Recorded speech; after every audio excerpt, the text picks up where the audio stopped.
Caleuche is a ghost ship that sails and roams the seas of Chiloé and the southern channels. It is also called art ship, barcoish, ghost ship or ship of the warlocks. Obviously, the first thing that comes to mind is the legend of the Flying Dutchman, whose captain made a pact with the devil to navigate without danger of shipwrecks and, consequently, God punished him to roam the seas without touching land forever. In fact, it is pointed out that the arrival of Dutch decors in the coast of Chiloé, Balthazar de Cortes, under Jacob Mahu, captured those islands for a time in the year 1600, was when the myth was introduced. Chiloé is an archipelago in southern Chile and in fact, El Caleuche belongs to the Chilote mythology. The archipelago of Chiloé. The mythical ghost ship navigates the depths avoiding being seen. When it floats on the surface it produces a dense fog that covers it completely. Sometimes it turns into rock, into a trunk of an old tree, or it is transformed into animals that are part of the landscape marine. He never sails during daylight. It looks like a large old sailing ship, white in color, and whose main deck is always full of bright lights.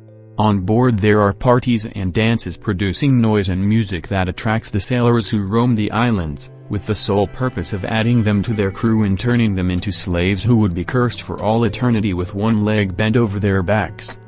El Bunch. There you can see the fusion with a character from Mapuche mythology, El Bunch, also called Chivido, Machucho or Butamacho, a deformed human with twisted limbs and guttural speech whose most striking feature is that one of his legs passes from behind of the head, walking in jumps with the other. El Bunch would be the guardian of the cave where the Caleuches live, sorcerers who dedicate themselves to practice malignant magic, as opposed to the benign machis or shamans, who would kidnap children whom they turned into mbunches after a deformation process, breaking the leg and placing it in that strange way.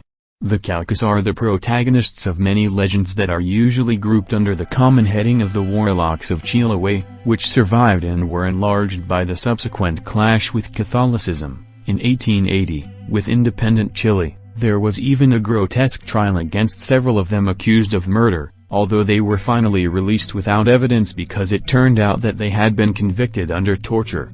The ship is navigated by the sorcerers of Chiloé, who imprison the souls of those who have died in the sea or those who have dared to look at the ship, have as servants those who have voluntarily decided to agree with the sorcerers to obtain riches, as they take you to visit cities at the bottom of the sea where you keep immense treasures. It is granted to all its crew the ability to transform into groups of sea lions or waterfowl to go unnoticed. One of the versions of El Caleuche is identified with the ship of the warlocks of Chiloé, only they can travel on it by order of Milalobo, the king of the sea with half-human appearance half-sea lion that provides them water horses to get to land when they arrive at the site every 3 months. Milalobo. But when the sorcerers disembarked, more than one will be amazed. Unlike the Flying Dutchman, who could never touch land, the sorcerers did it, wrapped in fog, to trade, and from there the rumor arose that when someone got rich it was thanks to those businesses of dubious morality.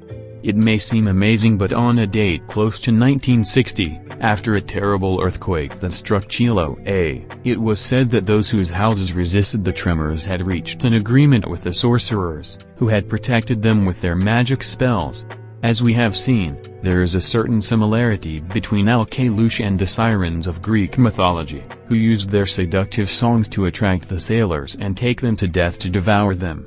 And another interpretation of the Chilote myth considers that the ship is a living entity, whose conscience was granted by the aforementioned Milalobo to entrust the mission of collecting the souls of the deceased at sea, being a character called Lapincoya, a species of Nereid, daughter of Milalobo, who brings them on board to transport them to another myth that was mentioned at the beginning, the city of the Caesars. Twice similar then, since many experts consider that, originally, the Greeks attributed to the sirens, at the end of the day the malignant version of the Nereids, the task of guiding the souls towards the Hades. The siren. The fact is that the Chiloé version adds an extra element, revenge. El Caleuche was married to a sea shepherd, but some fishermen killed her, so she fell into hatred against the human race, causing the eruption of Calbuco, the volcano of Chiloé, kidnapping their women, enslaving the sailors, distorting the faces of those who contemplate it and, in addition, serving as transport to the sorcerers. El Caleuche should not be seen, or a twisted mouth will be obtained as punishment, the head towards the back, or become a crew member who jumps because one of the legs is bent at the back. In the worst case it can simply fall dead because of the effect of witchcraft exercised by the ship's navigators. El Caleuche roams the seas waiting for the opportunity to pick up shipwrecks or tempting men to join him and keep them in his bosom, which serves as an eternal mansion.